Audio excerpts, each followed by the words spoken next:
Amadou Hod, ministre de l'économie, du plan et de la coopération, fils de Yeumbeul.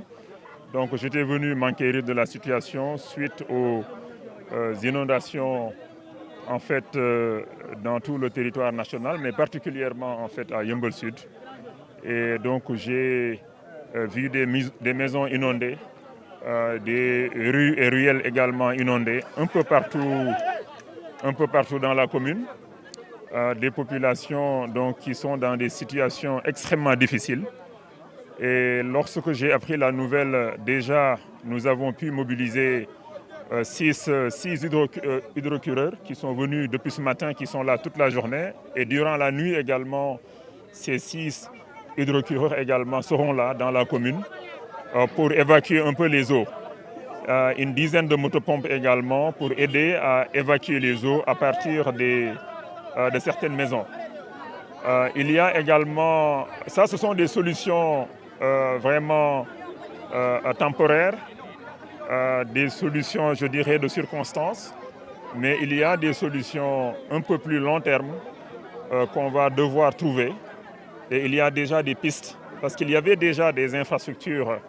qui ont été faites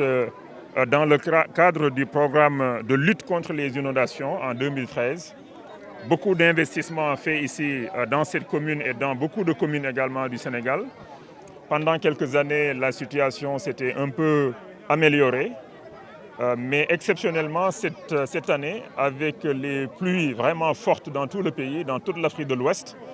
la situation est devenue extrêmement critique. Ce que j'ai constaté, c'est qu'il y a des infrastructures qui étaient déjà construites, qui étaient déjà faites par l'État dans le cadre de ce programme, qui doivent être un peu, je dirais, réhabilités. Il y a par exemple des canaux à ciel ouvert qui sont fermés, et ces canaux à ciel ouvert ne doivent pas être fermés. Il faudra trouver les moyens en fait, de les rouvrir. Il y a également d'autres petits canaux à faire pour faire circuler, faire ruisseler l'eau en fait. Et donc nous avons discuté avec les populations pour voir avec elles quelles solutions on peut apporter. L'aide que nous pouvons apporter en tant que citoyens de Yeumbeul Sud, en tant qu'enfants de Yeumbeul Sud, et également de voir aussi au niveau des différentes administrations qu'est-ce qui peut être fait, et également de voir avec la mairie qu'est-ce qui peut être fait. Il y a des choses que la mairie doit faire, et il y a des choses également que l'État doit faire. Donc il faut que les deux travaillent en harmonie pour que chacun vraiment joue son rôle au bénéfice des populations. Le président il est au courant de la situation. D'ailleurs, c'est pourquoi il a déclenché le plan Orsec, qui est géré par le ministère de l'Intérieur, qui a réquisitionné l'ensemble des moyens de l'État et même des moyens dans le secteur privé pour secourir les populations. Nous, ce qu'on fait, c'est juste essayer d'apporter notre pierre donc, à l'édifice, mais c'est le plan Orsec qui aura plus de moyens que nous et qui va certainement intervenir dans tous les quartiers, dans toutes les communes. Mais il était de notre devoir aussi d'apporter notre soutien à des populations, vraiment à nos frères et sœurs, nos parents, nos oncles qui sont en détresse. Et c'est pourquoi nous avons fait donc cette visite. Nous avons constaté, personne ne va nous raconter ce qui s'est passé parce que nous avons vu nous-mêmes. Et nous allons tout faire pour vraiment contribuer à trouver des solutions. Merci.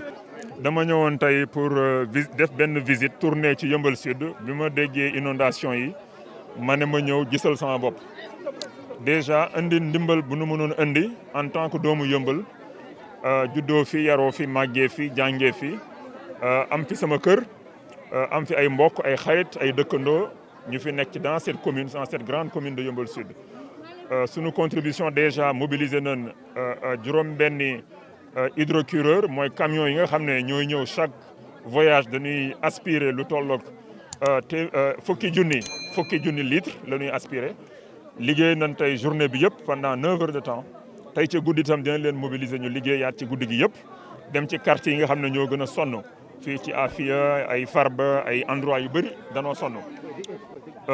ci loolu weesoo itam mobiliser nañ aussi ay motopompe une dizaine de motopompes yoo xam ne ñoom dinañ commencer suba ci suba. Sunu objectif mooy vraiment indi solution bi nga xam ne léegi la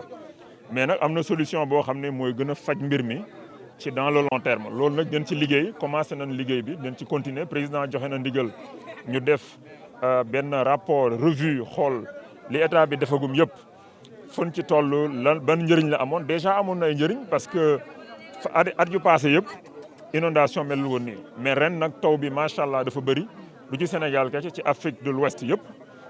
taw mi macha allah nawet bi incha allah nawet bu neex lay doon cette année wante en même temps am na ay conséquences ci ñi nga xam ne ñoo nekk ci endroit yoo xam ne c'est inondable ñaari forage itam aussi ñu tàllan leen déjà wax nag ministre bi sànq que forage yi continuer mooy ñaari forage yooyu ñett sax ñu continuer comme ça ñu bañ a taxaw ndax ñu gën a soulager am na nag ay canaux yu ñu war a defar wala canaux yoo xam ne état bi defaroon na ko déjà mais suuf moo ci nekk ay ñax dem naa ba ci biir visiter jël naa ay photo loolu nag il faut ñu loolu nag dañoo war a dindi ñax yeeg dindi suuf si xam nga état bi itam def na investissement xaalis bu bëri dugal na ko ci mooy bi président di lutter contre les inondations mooy président Macky Sall 2012 loolu métti woon na ko 2013 programme bi commencé def fi ay lu am jaloore def ci lu am solo fii en tout cas ci commune yëpp mais nag entretien bi aussi dafa manqué xam nga état moom mooy investir lépp lu jëm ci canaux yi nga xam ne c'est ciel ouvert wante nag entretien bi nag mairie toppatoo bi mairie moo ko war a def donc il faut que aussi mairie bi jàppante ak état bi ñun ñëpp ñu booloo nekk benn ndax ñu mun a faj soxla population yi loolu daal moo taxoon ma am visite bi tey léegi nag solution yi ma wax ne long terme yi dañ ci liggéey incha allah pour ñu xool nu ñuy def ba incha allah déwén heure bii lu mel ni bañ fi am dañ ci taxaw daal incha allah solution long terme yi am na ay ouvrage yi ma wax ni yoo xam ne c'est déjà état bi investir na foog ñu def entretien bi loolu ñuy naan ci anglais quick win mooy loo xam ne da nga koy gagner tout de suite loolu mun nañ ci jóg. am na aussi ay yeneen ouvrage yoo xam ne war nañ ko def pour renforcer ko donc loolu on va suñ ko defee loolu dina dimbali incha allah ci long terme mais nag luñ mënoon jooni noonu def nañ ko parce que jël nañ sunu alalu bopp